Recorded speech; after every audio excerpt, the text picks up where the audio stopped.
Hello everyone and welcome back to agri IQ। आज के video में हम लोग सॉल्व करने वाले हैं APB 5221 जिसका कोर्स टाइटल है principles of seed technology.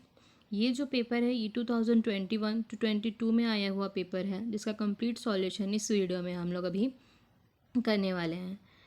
Lecture को स्टार्ट करने से पहले आई रिक्वेस्ट टू यू कि अगर अभी तक आपने मेरे चैनल को सब्सक्राइब नहीं किया है, please subscribe to my channel, share it with your friends and like to my videos. Thank you so much. Start करते हैं पार्ट ए से। पार्ट ए में हमारा पहला क्वेश्चन है चूज़ द करेक्ट आंसर, जिसमें फर्स्ट क्वेश्चन है एग्रीमोन mexicana is an objectionable weed of. जो वीड है एग्रीमोन मैक्सिकाना, ये कौन से क्रॉप का ऑब्जेक्शनल वीड है? ऑब्जेक्शनल वीड मतलब जो कि जिसका रिमूव करने में बहुत ज़्यादा दिक्कत होता है ना, ये आपत्तिजनक एक वीड है उसमें। इसका करेक्ट आंसर है rape seed and mustard, option number c. Okay, second है हमारे पास international seed testing association was founded in. जो एक संघ था, मतलब जो एक एसोसिएशन था जिसका नाम था इंटरनेशनल सीड टेस्टिंग, वो कौन से ईयर में फाउंड हुआ था, मतलब कौन सी ईयर में उसकी स्थापना हुई थी? तो ये है 1924 में, ऑप्शन नंबर ए। थर्ड है हमारे पास the Indian seed act was enacted in. जो इंडियन सीड एक्ट है ना, वो कौन से ईयर में अप्लाई किया गया?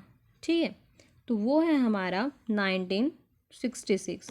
ओके, फिर है fourth question the nucleus seed is produced under the supervision of. जो न्यूक्लियस सीड है वो नीचे दिए गए ऑप्शंस में से किनके देख रेख में प्रोड्यूस किया जाता है या फिर बनाया जाता है? तो जो क्रॉप ब्रीडर्स रहते हैं, हाँ, जो ब्रीड करते हैं क्रॉप को, उनके अंडर में ये काम होता है। मतलब कि जो हमारा ऑप्शन नंबर थर्ड है कंसर्न क्रॉप ब्रीडर, ये करेक्ट आंसर है। लास्ट क्वेश्चन है हमारे पास isolation distance for certified seed production of rices. जब हम लोग राइस का सर्टिफाइड सीड प्रोडक्शन करते हैं, है ना, मतलब प्रमाणित बीज का जब प्रोडक्शन हम लोग करते हैं, तो आइसोलेशन डिस्टेंस हम लोग कितना रखते हैं? तो रखा जाता है 5 मीटर्स। क्लियर है? ये हुआ हमारा choose the correct answer. Next है हमारे पास फिल इन द ब्लैंक्स।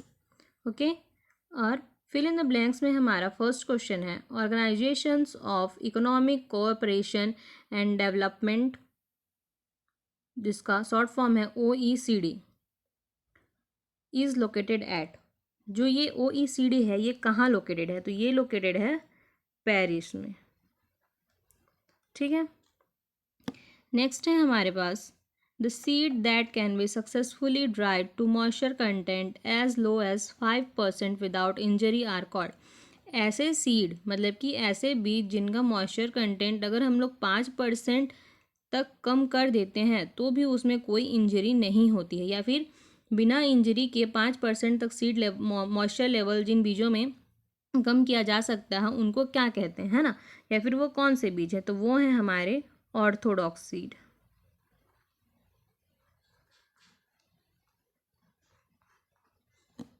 ठीक है, नेक्स्ट है हमारे पास question number third, that is for every 1% reduction in seed moisture the storage life of seed. मतलब कि सीड में अगर हम लोग 1% मॉइस्चर कम करते हैं तो हर एक लेवल जब हम लोग 1% मॉइस्चर कम करते जा रहे हैं तो जो सीड की स्टोरेज लाइफ है उस पर क्या इफेक्ट पड़ता है? तो सीड की स्टोरेज लाइफ डबल होती जाती है। ठीक है, नेक्स्ट है हमारे पास क्वेश्चन नंबर फोर्थ, जो कि है blank is a device to remove husk और आउटर कोट ऑफ सीड। ऐसी कौन सी डिवाइस है जिसमें से हम लोग सीड की जो बाहर की लेयर है ना, उसको हटा सकते हैं? तो ये होता है डीहलर, है ना। फिर है हमारे पास question number fifth, write the full form of ELISA. जो एलिसा है इसका फुल फॉर्म क्या है? तो इसका फुल फॉर्म होता है enzyme linked immunosorbent assay. Clear है? ये हुआ हमारा fill in the blanks.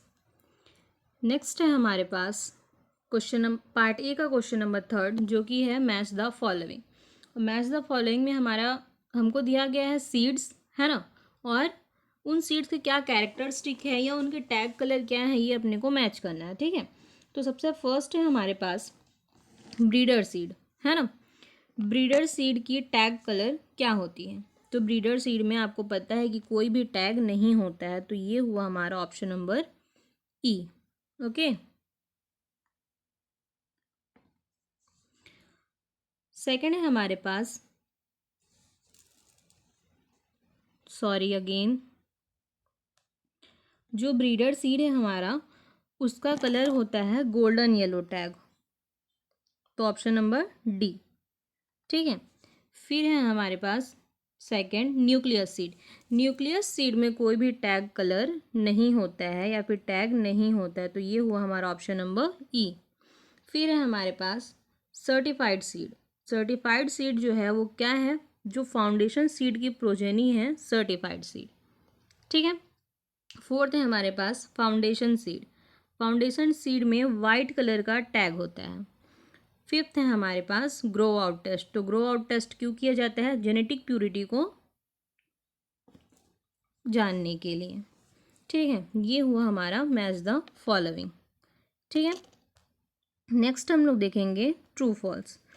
So true false में हमारा सबसे पहला स्टेटमेंट है seed test that provide the information on weed seed and inert matter is called seed viability test. मतलब कि ऐसा सीड टेस्ट जिसमें हम लोग सीड की जो वीड है या फिर उनमें जो इनर्ट मैटर प्रेजेंट है उसके बारे में इंफॉर्मेशन हमको पता चलता है, उसको हम लोग सीड विएबिलिटी टेस्ट बोलते हैं। तो ये फॉल्स है, क्योंकि सीड विएबिलिटी टेस्ट मतलब उसमें जर्मिनेशन की कितनी कैपेसिटी है वो होती है वायबिलिटी की मतलब, है ना। तो ये क्या हुआ हमारा स्टेटमेंट फॉल्स हुआ। नेक्स्ट है seed and grain production both should be certified by the seed certification agency. अगर हम लोग सीड का भी प्रोडक्शन कर रहे हैं या फिर हम लोग ग्रेन का प्रोडक्शन कर रहे हैं, तो दोनों में ही जो सीड है वो सर्टिफिकेशन एजेंसी से सर्टिफाइड होना चाहिए। तो ये स्टेटमेंट भी क्या है? फॉल्स, ये होना नेसेसरी नहीं है।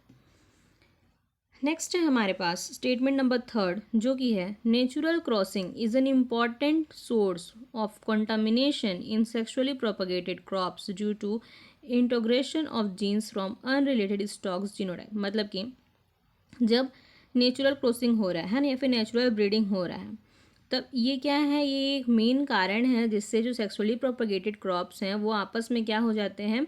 कॉन्टामिनेट हो जाते हैं। मतलब कि कोई भी अनरिलेटेड या फिर अनडिजायर्ड कैरेक्टर प्रेजेंट हो जाती है उनमें, तो ये क्या है? ट्रू है।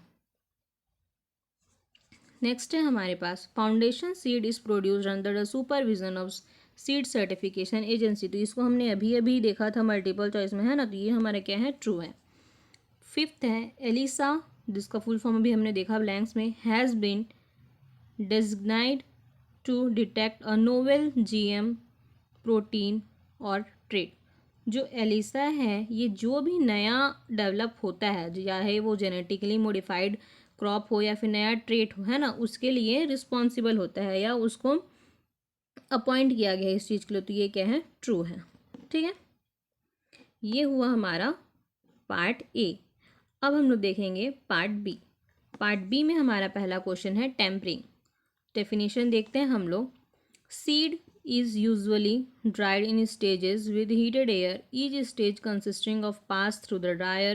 Between pass, the seed is stored in beans for an equilibrium period known as tempering period. This period of tempering shortens the total drying time. Tempering word से क्या समझ आ रहा है? टेम्परेचर से रिलेटेड है ना। तो टेम्परिंग क्या है? इसमें हम लोग जो सीड है हमारे पास, ठीक है, यूजुअली अपन क्या करते हैं? सन ड्राई करते हैं, पर इस कंडीशन में हम लोग एक हीटेड एयर से, ठीक है, सीड को हीट करते हैं, ठीक। और इसमें हम लोग टेम्परिंग के लिए क्या करते हैं कि एक ड्रायर रहता है जिसमें हीटेड एयर का फ्लो रहता है, ठीक है, उसके बीच में हमारे सीड को पास करते हैं। और इसी पीरियड को जब हम लोग सीड को एक बीन में स्टोर करते हैं कि इक्विलिब्रियम पीरियड में, उसको हम लोग कहते हैं टेम्परिंग पीरियड, ठीक है। अब सेकेंड है हमारे पास varietal deterioration. So the genetic purity of a variety और trueness to its type deteriorates due to several factors during the production cycle. Causes of deterioration of varieties following are the main causes of varietal deterioration: developmental variation, mechanical mixture. Varietal deterioration मतलब क्या होता है, कोई भी seed या फिर कोई भी सीड की वैरायटी क्या होती है, अपने जेनेटिक प्योरिटी के लिए ट्रू टू टाइप होती है ना, मतलब पूरी उसमें जेनेटिक प्योरिटी प्रेजेंट रहती है, लेकिन कभी कभी किन्हीं फैक्टर्स के कारण उसमें क्या हो जाता है, डिटोरिएशन आ जाता है, मतलब उनकी जो क्वालिटीज़ हैं वो मिक्सड अप हो जाती हैं, ठीक है, या ओरिजिनल क्वालिटी लॉस हो जाता है, तो उसको हम लोग बोलते हैं, जब उस वैरायटी में चेंज आ जा रहा है, उसकी ओरिजिनल क्वालिटी डिक्रीज हो जा रही है या डिस्टर्ब हो जा रही है, तो हम लोग उसको कहते हैं वेराइटल डिटोरिएशन। और इसके मेन कॉजेज़ क्या क्या हैं, तो एक तो है कि डेवलपमेंटल वेरिएशन हो जाना और दूसरा है कि मैकेनिकल मिक्सचर का हो जाना, ठीक है। थर्ड है हमारे पास फील्ड इंस्पेक्शन। फील्ड इंस्पेक्शन क्या होता है, ठीक है। Field inspection is defined as field inspection is defined as inspection of standing crops in seed field by the seed certification officer or field inspection of SSCA to confirm isolation, genetic purity and timely drawing of contamination and other agronomical seed production practices for the fulfillment of prescribed standards or norm of SCA। तो यहाँ पे SCA क्या है, seed certification agency, जहाँ से हमको जो भी हमारे सीड है उसके लिए सर्टिफिकेट प्राप्त होता है, ठीक है। तो फील्ड इंस्पेक्शन क्या है, इंस्पेक्शन मतलब जांच करना, ठीक है। तो फील्ड इंस्पेक्शन क्या है, जब हमारे फील्ड में स्टैंडिंग क्रॉप प्रेजेंट है उस टाइम पे हमारे फील्ड का इंस्पेक्शन करना, और कौन करेगा, तो जो भी सर्टिफिकेशन ऑफिसर हैं या फिर जो एसएससी के फील्ड ऑफिसर हैं, ठीक है, ये उसमें इंफेक्शन करते हैं और चेक करते हैं कि जो आइसोलेशन डिस्टेंस है वो हमने सही रखा है कि नहीं, जेनेटिक प्योरिटी सही है कि नहीं, रॉगिंग जब करना है हम तब रॉगिंग कर रहे हैं कि नहीं, एग्रोनॉमिकल जो सीड प्रोडक्शन के प्रैक्टिसेस हैं वो हम पूरे कर रहे हैं कि नहीं, और जो भी हमको स्टैंडर्ड्स मिलते हैं उन सबको हम लोग फॉलो कर रहे हैं कि नहीं, ये काम होता है एक फील्ड इंस्पेक्टर का। फील्ड इंस्पेक्शन में ये चीज़ें होती हैं, क्लियर है। अब है हमारे पास question number 4, that is seed certification क्या होता है ना।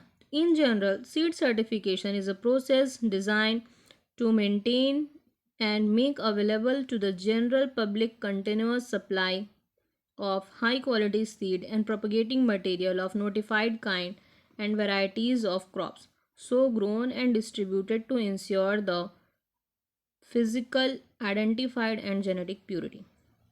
सीड सर्टिफिकेशन क्या होता है ना, तो जैसे कि हमने क्या देखा, जो सीड सर्टिफिकेशन एजेंसी ये फील्ड का इंस्पेक्शन करती है ना, उसके बाद अगर उसको हर चीज़ सही मिलता है तो वो हमारे सीड को एक सर्टिफिकेशन प्रोवाइड करती है, ठीक है।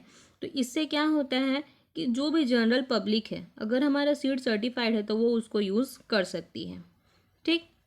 और इससे ये टैग लग जाता है कि हमारा सीड जो है क्या हाई क्वालिटी का है ना, और हम लोग इसको डिस्ट्रीब्यूट कर सकते हैं। सीड सर्टिफिकेशन जब मिल जाता है तो हमारा सीड इंश्योर हो जाता है कि ये फिजिकली आइडेंटिफाइड है और जेनेटिक प्योरिटी इसका मेंटेन्ड है, ठीक है। नेक्स्ट है हमारे पास question number 5, that is organic seed.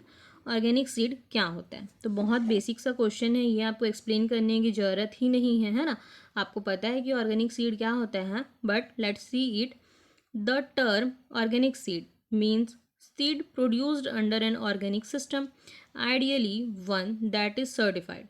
Growing crops for seed require a longer season since the crop must stay in field twice as long as conventional crop harvested for grain, and also for increased monitoring to ensure high seed quality and purity। तो organic seed क्या है आपको पता ही है ना। अब organic seed क्या है, तो जिन सीड्स को हम लोग ऑर्गेनिक सिस्टम या फिर एक ऑर्गेनिक फील्ड में कल्टीवेट कर रहे हैं या प्रोड्यूस कर रहे हैं तो ये क्या होता है, ऑर्गेनिक सीड होता है, क्लियर है। नेक्स्ट है हमारे पास question number 6, that is seed disinfection. Seed disinfection क्या होता है, ठीक।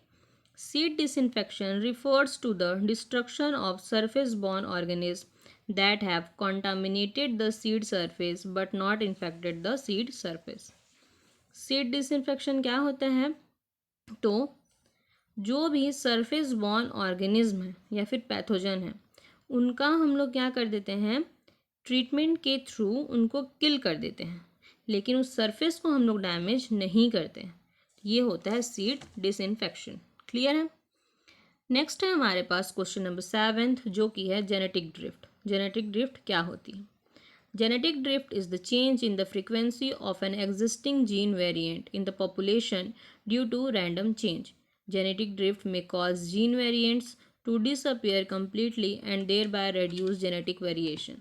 It could also cause initially rare alleles to become much more frequent and even fixed. Genetic drift क्या होती है?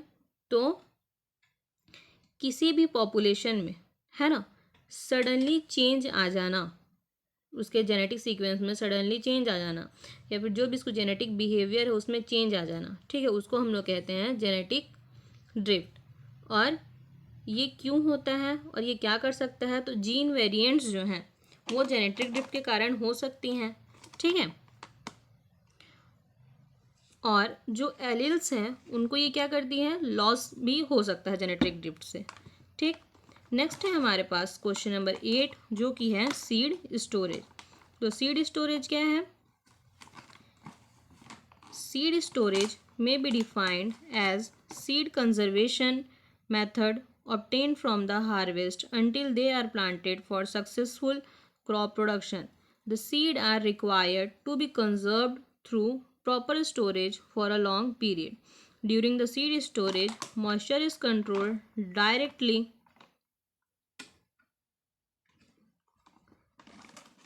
Moisture is controlled correctly for the protection of deterioration. Seed storage क्या है? तो ये सीड कंजर्वेशन का एक मेथड है जिसमें जब हम लोग सीड को हार्वेस्ट करते हैं, है ना, और जब हम लोग उनको सक्सेसफुली प्लांट नहीं कर लेते हैं क्रॉप प्रोडक्शन के लिए, तो उस बीच में हमको सीड को स्टोर करके भी तो रखना पड़ेगा ना। तो वो जो पीरियड है या वहाँ पे हम लोग सीड का जो सेव करते हैं सीड को, उसको हम लोग बोलते हैं सीड स्टोरेज, ठीक है।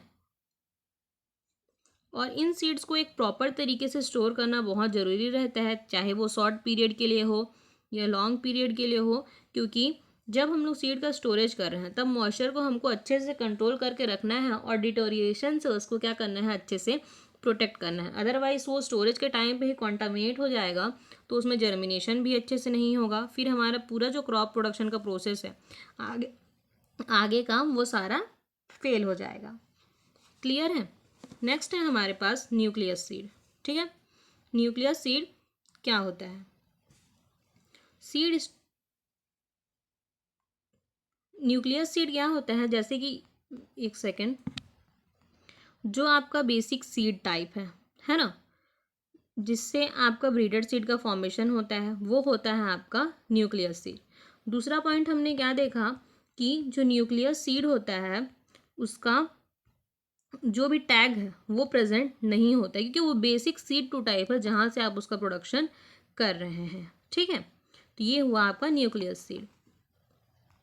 नेक्स्ट है हमारे पास question number 10 that is seed control order. Seed control order क्या होता है? ठीक है, क्वेश्चन से आपको ये एक पॉइंट मिल जाता है कि जो सीड कंट्रोल ऑर्डर है ये 1983 में आया हुआ है, ठीक। तो ये है क्या वो देखते हैं। The seed control order 1983 was promulgated under Essential Commodity Act 1955 in order to ensure the production, marketing and equal distribution of seed. अब नाम से आपको दो पॉइंट समझ आ गया जो आपका क्वेश्चन है उससे। पहला जो एक्ट है ये आया था 1983 में, दूसरा बोला गया सीड कंट्रोल ऑर्डर।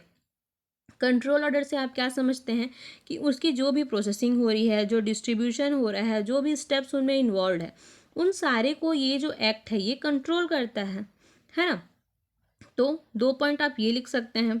तीसरा पॉइंट कि ये जो एक एसेंशियल कमोडिटी एक्ट है जो 1955 में आया था उसके अंदर ये फॉर्म्ड है, ठीक है। और ये क्या करता है, तो सीड की जो भी प्रोडक्शन है, मार्केटिंग है और सीड की जो डिस्ट्रीब्यूशन है उस पर ये काम करता है, ठीक है। नेक्स्ट है हमारे पास क्वेश्चन नंबर 11 जो कि है सीड ट्रीटमेंट। सीड ट्रीटमेंट क्या होती है?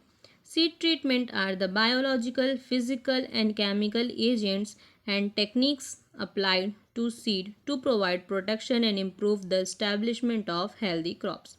सीड ट्रीटमेंट क्या है?